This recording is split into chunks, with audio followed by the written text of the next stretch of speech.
you have to be a bit more modest, and there's times when you can really push hard.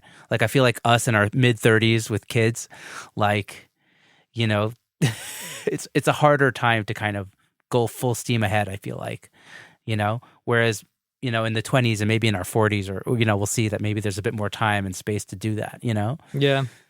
I don't know. Like, I feel like, at least for me, like, yes, of course, I would love to be a Manny Marroquin or an Al Schmidt or one of those guys that are like working on the best of the best things. Yeah. But I think at this point of my life, I've actually been able to do more than I ever thought I would do. And I'm just happy on working in good music and being creative, like you're saying. And I have definitely become a very strong believer of like work hard, play hard. Like if I have a project, like nothing's gonna get my mind out of it. Like I'm giving my 1,000% to those things. But also when I'm not, like I like to spend time with my family. I don't want to be another divorced engineer who is not seeing his kid. Yeah, totally. I don't know if you have this from like Venezuela, but I was just chatting with William Bowser, whose episode is going to come out next week, and we were talking about this kind of like American mentality of like I always have to feel like I'm being productive, and it's like, and he was saying it's like comes from this like slave labor mentality of like lower class American citizens just needing to work, and that's like you equate like working with like adulthood and like just like being productive every day. And it's hard to kind of get out of that mindset. You know what I mean? Like, yeah. But I don't know if that's something that you have or you're able to kind of chill out a bit more when you're not. I feel like if you have a certain type of personality, I don't think it's a matter of like being American or something else, because I always, at least in my case, like I felt like, okay, I moved on my own to a different country without anyone a week after I turned 17, I left my family, I left my girlfriend, all that. So I was like, okay, I have to work hard to prove them that, I didn't just leave just to like slack off. Like, this is really what I want to do. I'm going to push as hard as I can to get there. So I've always had that chip on my shoulder of like, or that weight on my shoulders of like, no, I need to make sure that I'm doing everything that I can to like, because all in that, I'm just like wasting time with my family. Like, why am I doing this, right? If I'm not going to do it all the way. And I remember even when I left Avatar, at Avatar, I was working sometimes 7 days a week, sometimes 16 hours a day. It wasn't like that. That's not like a weird schedule, So when I went freelance, then I was just like sitting there in front of my computer. I just kept pushing myself to that standard of like, okay, if I'm not working this hard, then I'm just wasting time. Like, what's the point?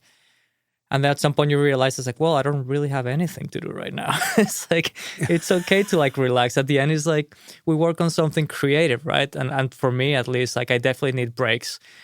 On this, like I feel like when I take a step back, then I come back with it and my mind is like open. I feel like I'm not tired. I come with like all the best energy that I can bring into things, and I feel that helps every project. Yeah, I think it's so important to think about that because I feel like, this is something I'm working on currently is like realizing that taking some time to work out or taking some time for myself or, going to bed on time and not like just, burning the midnight oil can give you so much more energy later on, and you could do so much more in that shorter amount of time that you have left over. Absolutely. But there's still like this mind fuck that is like, no, I need to do this now. Yes. Even though you don't and you shouldn't. Yeah, absolutely.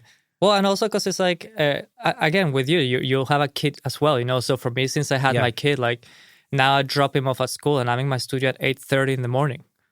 Like, I don't know that many engineers there are other studios at 8:30 in the morning unless they have kids and they're trying to like have a life outside of the studio as well, There's more of us than you think, I think. Yeah, I don't think I'm surrounded by that many of them, but it's honestly been amazing. Like I used to be a night owl and think it's like, oh no, I do my best work at night. It doesn't really matter as long as you like what you're doing, like I think it's a switch that you're able to turn on, right? Obviously you can push creativity and just force it, but I think the more you work on it, the more you get to find ways to like tap into it, Yeah, totally. So tell me a little bit more about your transition into freelance. Like, what were some of those challenges and I guess how did you kind of come out at the other end as like, cool, this is going all right? Well, it was interesting because, I left, like I said, I had a couple of projects lined up and one of them was actually producing a band in Ireland. So I left the studio and a week later I was traveling to Dublin to like spend like 2 weeks with a band recording over there. And that kept me busy for a while. I did all the recording, then I had to come back and edit and do all the mixing plus some post-production that I did on my end. And I kept having a lot of like projects that came through for me to mix. So that kept me busy for a little bit. But then at the same time, when I was at Avatar, I engineered this writing camp for an artist, and I got to meet all these great pop producers and writers and all that. And I feel like something that I've had working on my end is that I'm good at staying in touch with people. So one of those people that I met at this camp that I actually hit it off with him was this guy, Claude Kelly, who is an amazing pop writer and producer from like the early 2000s. And I just had the idea of like, I'm just going to email him and say like, hey, what's up? I don't know if you remember me. We worked together for this week back in Avatar. I just want to let you know that I'm not at the studio anymore, but if you ever need an engineer, I really enjoy working with you, and it would be awesome to I would love to work with you again. And as luck happens, his engineer had just left. So he was looking for a new engineer. He says like, he literally told me, it's like, I honestly don't remember you, but I remember that the sessions went well and there wasn't any problem. So why don't you come in? We can talk for a little bit. And that led to me being his engineer for 6 months. So, I went from like having just a couple of projects to like working for this guy who was doing tracks for like John Legend and Rihanna and stuff like that for a while, And then from there, transitioning to like, so when I lived in Mexico, I used to do front of house at this venue that had like bands every night, And at some point I was working with Kenny Garrett at Avatar, and his engineer and I became really good friends because I used to assist him a lot. This guy, Todd Whitelock, I learned a lot from him and I love him to death. And he knew that every summer I would leave to an island to do front of house for this music festival. So at some point, Kenny, his sound engineer, couldn't go to a show. So he called me, like, hey, they need a sound engineer for like one of Kenny's shows. Like, would you be interested in doing it? I was like, yeah, sure. And the show happened to be Poland, So I went there I flew there, had sound check that same day, show, and then flew like the day after. But Kenny liked me. So then he called me like 2 weeks later. It's like, hey, we're going to Indonesia for this Java Jazz Music Festival. Would you want to come with us? So I was like, yeah, I've never been to Indonesia, And then in Indonesia, he asked me to stay with him. And that led to like 2.5 of touring with him and still doing shows, like doing studio work on my own. But that touring with him like kept me out of the country or out of New York City for like 6 months of the year, maybe. Wow. But it's also sustained you. Exactly. Yeah. So I was still doing like the studio thing as a freelancer on the side, but I had this thing that was like giving me all the money that I needed to survive and to like keep building up my career, right?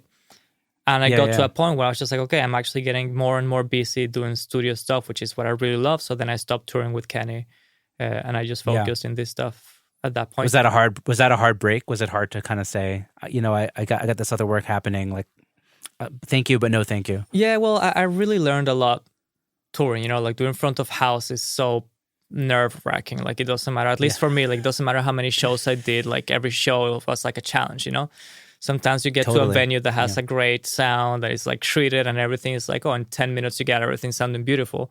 And some more times you have something that you're sweating to the last note of the show, and then you walk out of there saying, it's like, fuck, I didn't cut it, like I'm not good enough for this. So it was Imposter definitely syndrome, it was like a roller coaster of emotions that I never felt comfortable with, but it also kept me on my toes. And everything happened so fast, and there's so many elements to consider that then when I showed up to a studio, the studio just felt like a walk in the park.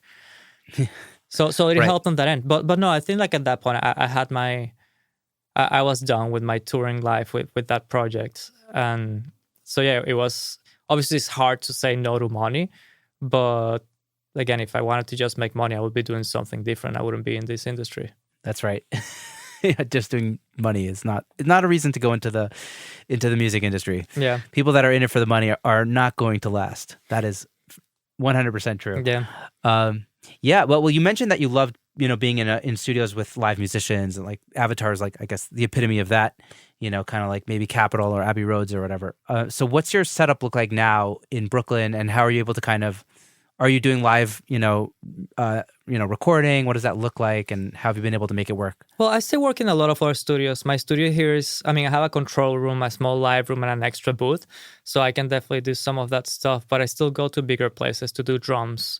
And I use this place more for like pre-production or post-production, or to do like overdubs and editing. And I mix everything here. Sure. But yeah, I have like a hybrid setup, so I have a bunch of analog gear and a bunch of stuff in my computer, and it's a comfortable place to write and all that. Nice. Amazing. And it's not too hard to find a little bit of space, real estate in Brooklyn these days. I mean, it's hard to find something you can afford. Yeah. But like I had a studio before this one that I was there for like 5 years or something like that. And it was really tough to find this next space, but I lucked out and I've been here for 3 years now. Nice. Amazing. And so tell me a bit about, how artists find you and, how you choose who to work with. So, obviously you have some, Grammys under your belt, you have, some accolades. How do you decide this is an artist I want to work with, and how do they find you? Well, there's definitely a big difference between how I do it now, or how I deal with that set of things now, and how I dealt with it when I became a freelancer, right? When I became a freelancer, I was taking anything. It didn't matter what it was. I just needed, first of all, I needed to have more stuff that I can show that I've done as an engineer or as a mixer and not as an assistant, obviously. And also, every dollar counted. So I was taking everything. And I was reaching out to bands like on social media. I was going to a lot of shows and talking to bands after their shows. A lot of stuff came from after a while, people just started contacting me. It's like, hey, you work on my friend's album and we love how it sounds. Would you want to do this with us? And things just kept spreading out like that. And then at some point it was just people contacting me from the interest, saying hey, we heard this album you did and we like it. Would you be open to working with us? And now I feel like I'm in a very lucky place because I work mostly with developing artists. I really enjoy the freedom and the passion of younger artists.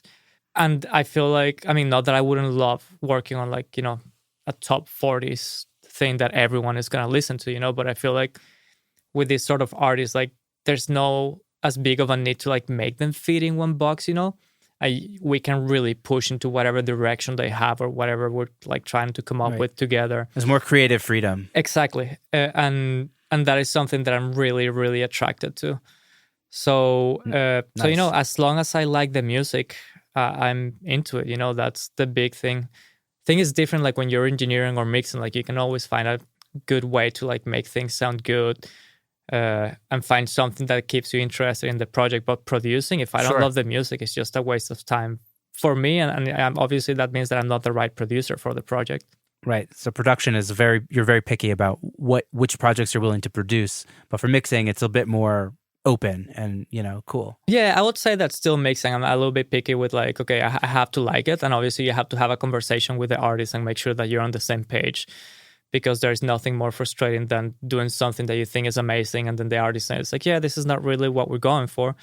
But at the end, it's their project, so they clearly are right and not me, But then again, you have to make sure that you're the right fit for them, because you're not going to be the right mixer for everyone. Doesn't matter how good you are. And I'm not saying that I'm great. I definitely have a lot of work to do on that end of things, but I'm sure you're great. Well, it's weird because at Avatar, I was assisting recording sessions. 90% of what I was assisting there were big recording sessions. But I rarely assisted any pop or rock mixing. I would assist jazz mixing, but that was so straightforward that, once I started mixing it, it was something that I really had to dig deep by myself and learn a lot of that by myself. Yeah, that makes a lot of sense. I feel when you're producing or you're in control of how all those kind of, the sonic elements take place at the beginning, it's kind of probably easier to kind of figure out how this is going to get mixed down the line. But when you're just getting sent a song, then you have to kind of, I guess you have to do more deep research or thinking about it. Were there any resources that kind of helped you get started, or get better at mixing when the freelance kind of shift happened? Honestly, I just did it, and I would just record stuff or grab stuff that I had already worked on and just keep mixing it over and over and just try to find new things. And it was interesting because I remember at that point the whole kind of lo-fi hi-fi thing started going on. So people the Black Keys and the White Stripes or Jack White, they started coming out. I would listen to it and would be I don't get it. If we can make things sound so much better than this, why am I distorting it and making it thing not sound as expensive as it could, Yeah. But then obviously that took over. So you start appreciating different sides of it, and I don't know, I feel it's always an education, and there's so many different mixers. To me, one of my favorite mixers is Chad Blake. And whenever I hear something that he did, I know he did it without knowing that he was involved, Right, he's got a sonic signature. And it doesn't feel like, I don't feel like he does it to be like, oh yeah, this is gonna sound like a Chet Blake album. Like